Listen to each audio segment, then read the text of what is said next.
What if I told you the United States just sent its most powerful aircraft carrier, along with a small navy of warships, straight to the Caribbean? Yeah, the same waters better known for cruise ships and beach vacations are now swarming with U.S. military firepower. But this isn't just another training mission. This move could signal a serious shift in America's military focus, and maybe even the start of something much bigger than anyone expected. When most Americans picture the Caribbean, we think turquoise water, palm trees, and island music drifting in the breeze.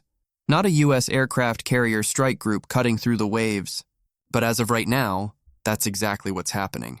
The U.S. Navy's Gerald R. Ford, the largest, most advanced, and most expensive aircraft carrier ever built, is being deployed south. And it's not alone. It's bringing along a fleet of guided missile destroyers, cruisers, and thousands of sailors and Marines. Officially, the mission is about countering drug cartels, stopping the flow of narcotics, and defending the homeland. But many experts are saying this looks and feels like something far more significant, something that could reshape the power balance in the Western Hemisphere. Let's start with the basics. The Gerald R. Ford is the crown jewel of the U.S. Navy. It's over 1,000 feet long, powered by 2 nuclear reactors, and can operate for more than 20 years without refueling. On board are advanced catapults, electromagnetic launch systems, stealth radar, and more than 70 aircraft including FA-18 Super Hornets and EA-18 Growlers. This isn't just a ship, it's a floating city with the firepower of a small nation. And now that city is sailing toward the Caribbean.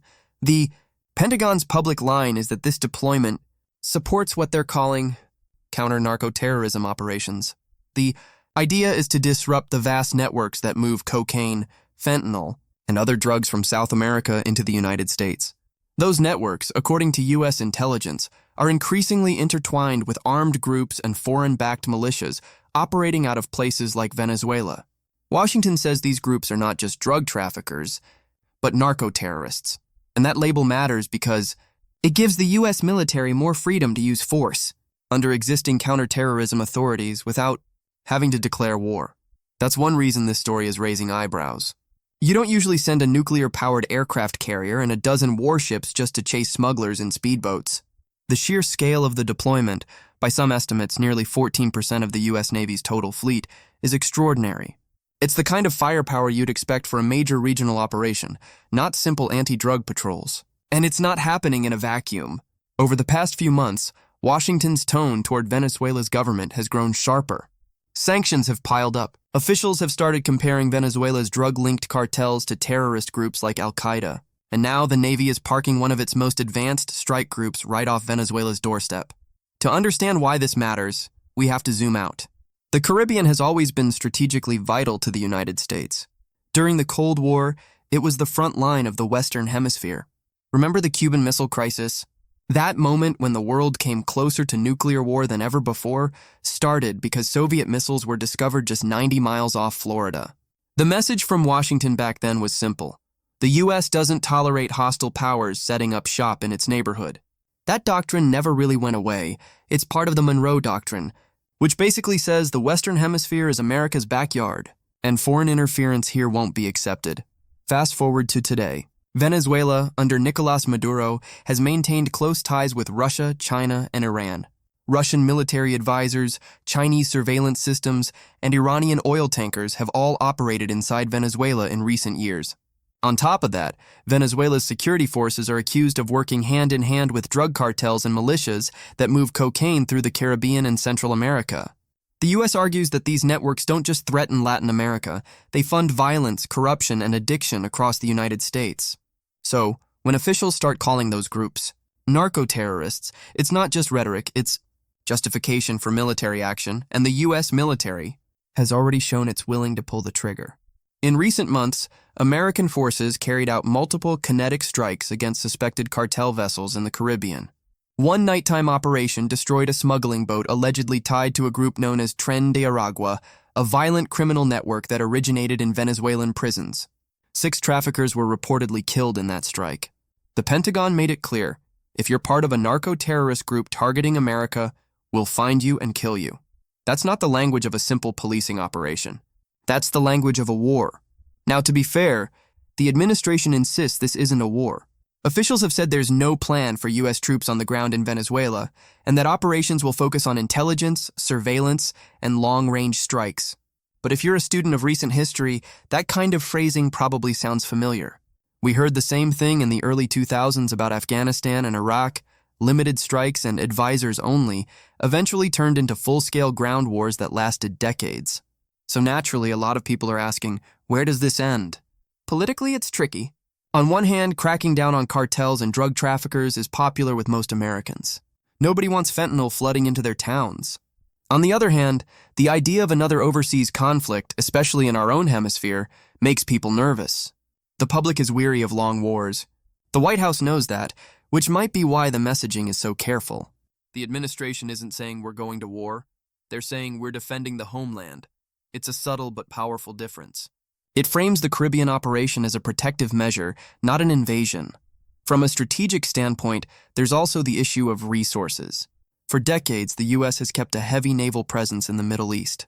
At almost any given moment since 9/11, an American carrier has been stationed in the Persian Gulf. But now, for the first time in years, there's no U.S. carrier in that region. Instead, ships are being shifted to the Western Hemisphere. That's a huge change in priorities. It suggests the Pentagon is less worried about the Middle East right now and more concerned about instability closer to home. Some defense analysts say this could mark the beginning of a hemisphere pivot, a strategic realignment focused on Latin America instead of Asia or the Gulf. Then there's the regional fallout. Trinidad and Tobago, a small island nation just off Venezuela's coast, has already started feeling the effects. Local authorities there reported that bodies, burned and mutilated, have washed ashore following U.S. strikes in the area. The victims were believed to be linked to trafficking networks, but relatives say they were innocent fishermen. Colombia, too, is caught in the crossfire. The U.S. recently sanctioned Colombia's president, accusing him of allowing cocaine production to skyrocket under his watch and of cooperating with Maduro's regime. That's an extraordinary move against a sitting ally. It shows just how aggressive Washington's new posture has become. Of course, we also can't ignore the domestic context. With border security and the drug crisis dominating headlines, sending a carrier strike group to take on narco-terrorists plays well politically. It projects strength and action. It sends the message that America's fighting back against the flow of drugs, not just at the border but at the source.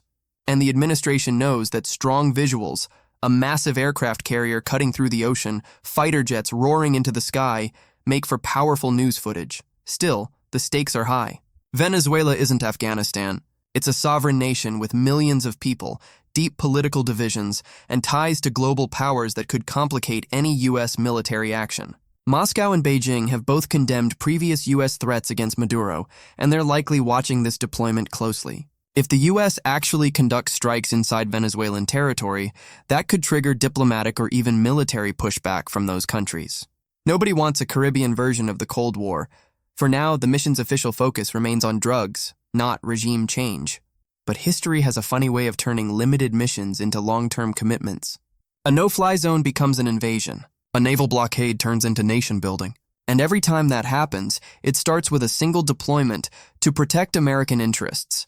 That's why so many analysts are watching this one so closely. At the same time, it's worth noting that the U.S. military is capable of multitasking. Just because the Ford Strike Group is heading south doesn't mean we've abandoned other theaters. The Navy still has powerful assets in the Pacific and Atlantic, and the U.S. Air Force can project power worldwide within hours. But what this deployment really symbolizes is intent. It tells the world the United States is refocusing on its own hemisphere, tightening control over the region, and sending a clear message to any adversaries or criminal networks. We're watching, and we're not afraid to act. For everyday Americans, the takeaway might be less about geopolitics and more about what this means for security at home. If the mission succeeds, if drug routes are disrupted, if cartel operations are weakened, it could have real benefits here. Fewer drugs crossing the border, less violence fueled by trafficking money, maybe even lower overdose rates. That's the optimistic view. The risk, of course, is escalation. Strikes that go wrong, civilian casualties, or blowback from countries in the region could spark an even bigger crisis. And when that happens, it's rarely something the U.S. can walk away from easily. So, as the Ford and its escorts cut across the Atlantic toward the Caribbean, the world's watching to see what happens next. Is this a bold stand against organized crime and terrorism, or the opening act of a much larger conflict in America's backyard? Right now, nobody really knows. But one thing's for sure, when the U.S. Navy sends its biggest and most advanced warship into a region, it's not for show. Something big is brewing beneath the surface.